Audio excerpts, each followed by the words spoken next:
So, as you may well know, Sony updated its 8-inch Vaio P series, but physically there's very little difference between the previous model and the new model.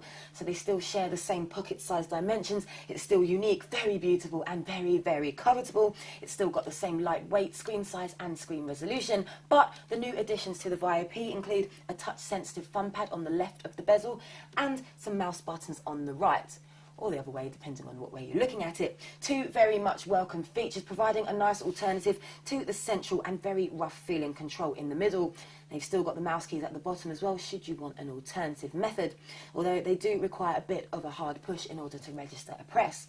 So the idea behind this new design is that when you're holding it with both hands, when stationary or on the move, it's now a lot easier, for example, when surfing the web. And I've been using it for a couple of days, and I must admit, operating it like this is pretty comfortable.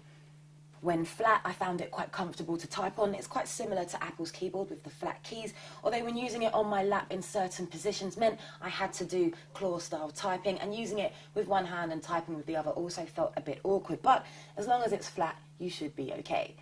It's got a nice ultra-wide screen, 1600 by 768 pixels, and to help with that eye strain, you'll find a resolution button at the bottom of the keyboard, switching screen to 1280 by 600 pixels, effectively zooming in and of course using much less battery. Now, it's great that the screen is super sharp, but the text is tiny, so you may have to squint. And videos also have vertical black bars on the sides, which is pretty unattractive.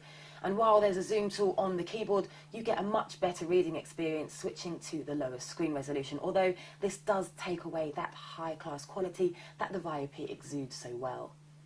There's also an ambient light sensor which adjusts the screen's brightness quite accurately, and using a combination of Windows 7 as opposed to Vista and a slightly faster processor means the Vaio P is much faster than its predecessor. Tasks launch quickly most of the time, and there's not too much lag going on the desktop. But for twice the price of the iPad, I'd expect it to be just a little bit more refined than this. It's just not as speedy as it could be. And launching HD video or any kind of video on the Vaio P is a bit touch and go. But using it outside is a pleasure, and it's got some great viewing angles with not too much shine on the screen, although making it matte would have been a lot better. The new processor also means a longer battery life. Sony tells us to expect up to 5 hours, although if you're going to use the inbuilt 3G modem or the GPS sensor, expect this to deplete quite rapidly. Now, I managed to get around 3 hours out of it, and that's with medium to heavy use, which I don't need to tell you is a little bit rubbish, not to mention is trumped by a lot of cheaper netbook alternatives. And speaking of the GPS sensor, the Vaio P has a built-in mapping system complete with electronic compass. Now, it managed to pick up my location easily enough. Not so easy though was trying to expand the window. It just didn't seem to want to go bigger than the window you can see now, and I'm not going to lie, it was a little bit annoying. Now, you'll also find a web key at the bottom of the keyboard for firing up the web browser. There's Wi-Fi, Bluetooth, 2 USB ports, SD and memory stick slots, a 0.3 megapixel camera and a 3.5mm jack. Now, if you want Ethernet or VGA out, these are available via a dongle.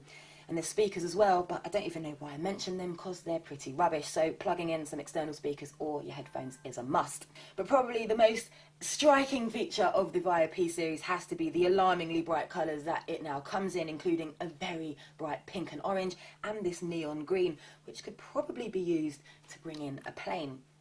So the Vaio P is still the best looking netbook around, even though according to Sony it's not a netbook, but it really is a netbook, coming in very close to the Nokia Booklet 3G. And it will still leave a premium sized dent in your wallet. It's very, very expensive, but sadly its performance just doesn't match its high-end design, which is a massive shame really, because it is rather lovely.